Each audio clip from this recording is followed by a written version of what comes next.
یا اللہ جے تیرا قرآن سچا ہے تے اسی سچے ہیں۔ یہ گل ٹھیک ہے بھئی اسی انہاں دے زمانے چ موجود کوئی نہیں ساں، پر جو قرآن تو نے اپنے نبی کے اوپر بھیجا حضرت محمد کریم صلی اللہ علیہ وسلم کے اوپر، وہ قرآن ہم نے پڑھا، نبی نے پڑھایا، ہم تک پہنچا، لہذا اگر قرآن سچا تو ہم بھی سچے، ہم اپنی طرف سے تو نہیں کہہ رہے، ہم تو قرآن کی بات کر رہے ہیں۔ کذبت قوم نوح المرسلین، کذبت عاد المرسلین، کذبت ثمود المرسلین، کذبت قوم لوط المرسلین، کذب اصحاب الایکۃ المرسلین۔ ہر نبی اپنی قوم کے پاس آیا، قوم نے جھٹلا دیا، ہر نبی نے قوم کو اللہ کی وحدانیت سنائی، قوم نے اپنے نبی کا جو حشر کیا وہ بھی ملتا ہے تفسیر کی کتابوں میں۔ یہ سارا منظر پاک پیغمبر کے سامنے ہے، اس لیے حجۃ الوداع کے موقع پر اللہ کے پاک رسول کے اوپر جب آیت اترتی ہے الیوم اکملت لکم دینکم واتممت علیکم نعمتی ورضیت لکم الاسلام دینا۔ میرے پاک پیغمبر جس دین کو ہم نے آدم اور روح پیغمبر سے شروع کیا تھا، ہزاروں پیغمبر اور لاکھوں پیغمبر آئے اس دین کے مسئلے کی آبیاری کرنے کے لیے، محنت کرتے رہے اور چلتے رہے اپنے اللہ کے پاس، حتیٰ کہ معاملہ آپ تک آ پہنچا وہ دین جو اس وقت سے چلا تھا الیوم اکملت لکم دینکم واتممت علیکم نعمتی ورضیت لکم الاسلام دینا۔ آج وہ دین مکمل ہو چکا ہے۔ اللہ کے پاک رسول اس آیت کے اترنے کے بعد سوچتے ہیں، اندازہ لگا لیتے ہیں، جب کسی آنے کا مقصد پورا ہو جاتا ہے، کسی چیز کو بنانے کا مقصد پورا ہو جاتا ہے، اس وقت اس چیز کو باقی نہیں چھوڑا جاتا۔ ایسے لگتا ہے کہ میری زندگی کے بھی چند دن باقی، میری زندگی کے۔ ترمذی شریف پاک پیغمبر فرماتے ہیں لوگو خذوا عنی مناسککم، خذوا عنی مناسککم۔ حج والے احکام ذرا مشکل ہوتے ہیں باقی حکموں کی نسبت، اس لیے اگر کسی کو کسی حکم کے اندر کوئی اشتباہ ہو، کوئی اشکال ہو، کوئی بات سمجھ میں نہ آ رہی ہو تو آج پوچھ لو مجھ سے، لعلی لا اراکم بعد عامی ھذا۔ آج کے بعد شاید اس طرح اجتماعی شکل میں تمہیں پھر نہ دیکھ سکوں۔ عالم الغیب کیسے پتا چلا؟ شاید آئندہ سال تک میں زندہ نہ رہوں، شاید آئندہ سال اس طرح میدان عرفات میں یوں اجتماعی طور پر تمہاری میری ملاقات نہ ہو سکے۔ لعلی لا القاکم بعد عامی ھذا۔ عالم الغیب نہیں تھے، عالم الغیب کون ہے؟ اللہ کے پاک رسول نے الیوم اکملت لکم دینکم کی آیت سے اندازہ لگا لیا، دین مکمل ہو چکا۔ اور جب دین کی تکمیل ہو چکی ہے، میں اسی دین کی تکمیل کے لیے تو بھیجا گیا تھا۔ جب وہ مقصد پورا ہو گیا تو کسی چیز کا مقصد پورا ہو جائے تو اس کو باقی نہیں رہنے دیا جاتا، ایسے لگتا ہے کہ بس اللہ کے پاس جانے والا۔ ہاں وہ قیامت والے دن کا منظر نبیوں کا، وہاں محاورہ ہوگا، مکالمہ ہوگا ان کا آپس میں، قومیں انکار کریں گی، اس لیے آج موقع کو غنیمت سمجھ کے پوچھتے ہیں اپنے سارے شاگردوں سے، الا هل بلغتم، الا هل بلغتم، الا هل بلغتم۔ میرے ساتھیوں بتاؤ، 23 سال کا عرصہ مجھے گزر چکا، کبھی طائف میں، کبھی نجران میں، کبھی تبوک میں، کبھی مکہ میں، کبھی مدینہ میں، کبھی بدر میں، کبھی احد میں، کبھی کسی جگہ، کبھی کسی جگہ، میں نے اللہ کے قرآن والی امانت کو تم تک پہنچانے میں کوئی کسر باقی نہیں چھوڑی۔ بتاؤ الا هل بلغت، میں یہ اللہ کا فریضہ پورا پہنچا چکا ہوں تم تک یا نہیں؟ سارے شاگرد بیک زبان کہتے ہیں قد بلغتا و ادیتا و نصحتا، آپ نے صرف پہنچایا ہی نہیں بلکہ پہنچانے کا حق ادا کر دیا ہے، امت کی خیر خواہی کا حق ادا کر دیا ہے، پتھر کھائے سودے بازی نہیں کی، دین کے اندر گالیاں کھائی سودے بازی نہیں کی، لوگوں کے ساتھ بڑی پیشکشیں ہوتی تھی، رشتہ لے لو تھوڑی سی نرمی کر لو، مال لے لو نرمی کر لو، ودو لو تدہنو فیدہنون، لیکن اللہ کے پاک رسول فرماتے تم میرے ایک ہاتھ پہ سورج بھی رکھ دو دوسرے ہاتھ پہ چاند رکھ دو، جب تک میں اللہ کے مشن کو پورا نہیں کروں گا اپنی اس مشن سے باز نہیں آؤں گا۔ اس لیے آج پوچھتے ہیں میری 23 سالہ محنت تمہارے سامنے ہے، الا حل بلغتو، جب شاگرد کہتے ہیں ہاں یا رسول اللہ آپ نے وہ امانت پہنچا دی، اس وقت آسمان کی طرف منہ کر کے کہتے ہیں اللہم شہد اللہم شہد اللہم شہد، اللہ تو گواہ ہو جا، تو نے قرآن میں مجھے یہ کہا تھا اِلَّمْ تَفْعَلْ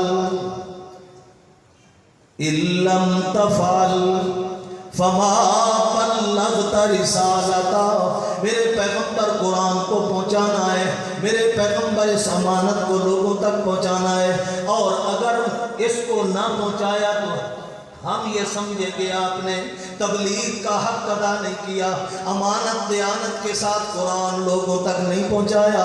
اللہ گواہ ہو جا، کل قیامت کے دن پہلی امتوں کی طرح اگر یہ بھی انکار کر جائیں تو میں ذمہ دار نہیں ہوں گا۔ اللہ آج میرے کہنے پر بھی ان کے جواب دینے پر بھی گواہ ہو جا۔ اللہ یہ سب کچھ گواہی کے ساتھ کہہ رہے ہیں اللہ کے پاک رسول قد بلغتا وادیتا ونصحتا یا رسول اللہ۔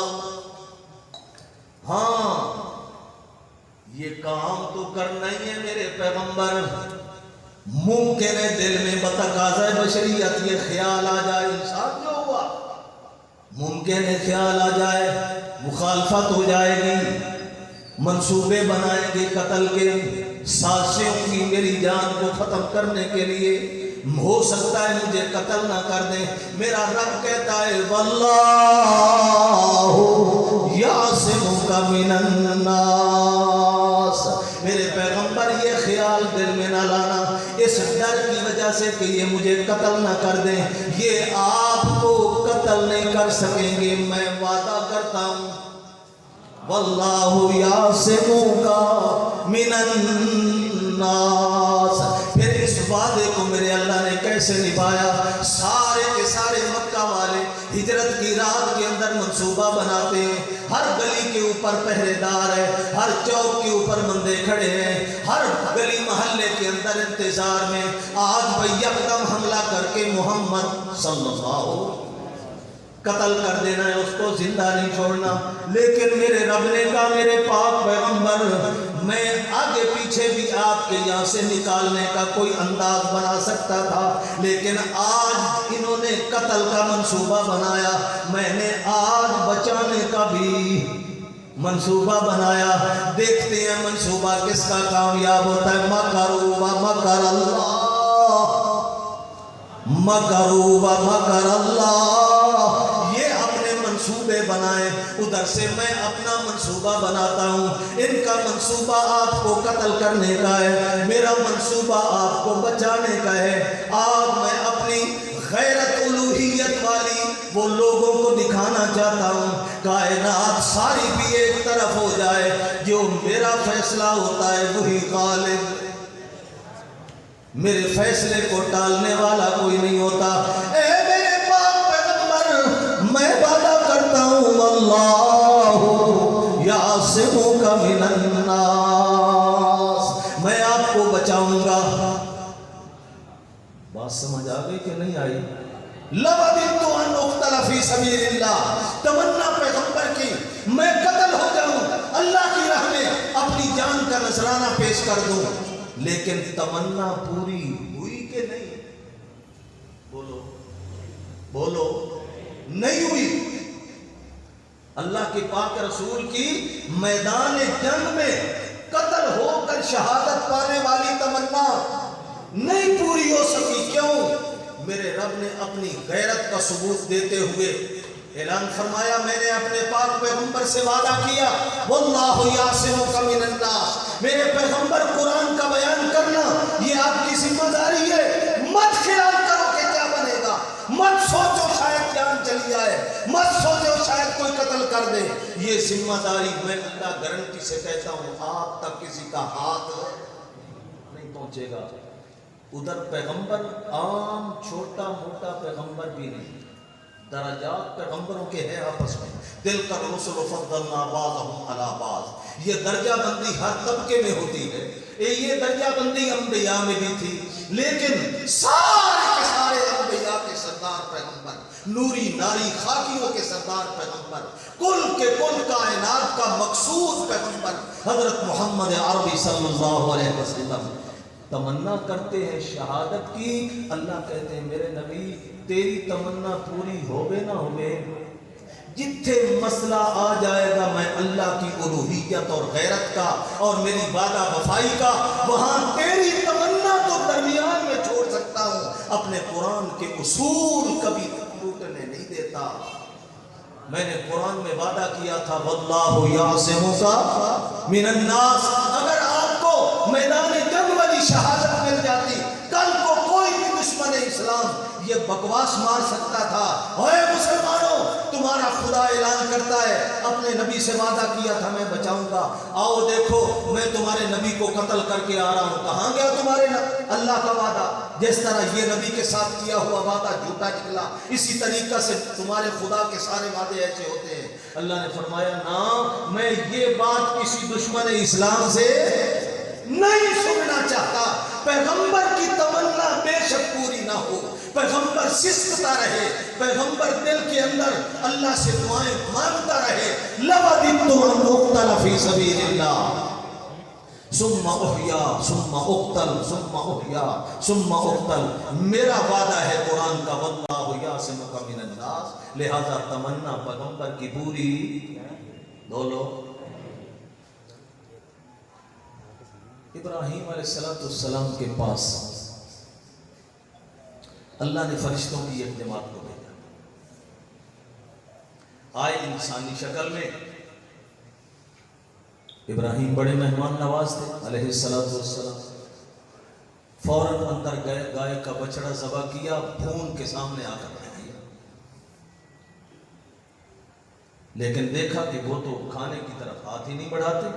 فلما رأى أيديهم لا تصل إليه نكرهم وأوجس منهم خيفة.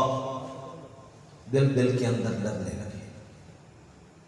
یہ تو کوئی چور ڈاکو دشمن معلوم ہوتے ہیں، دن کے وقت میرے گھر کا جائزہ لینے آئے ہیں، شاید رات کو نقب لگائیں، چوری کریں، ڈاکہ ماریں. کس سمت سے، کس طرف سے؟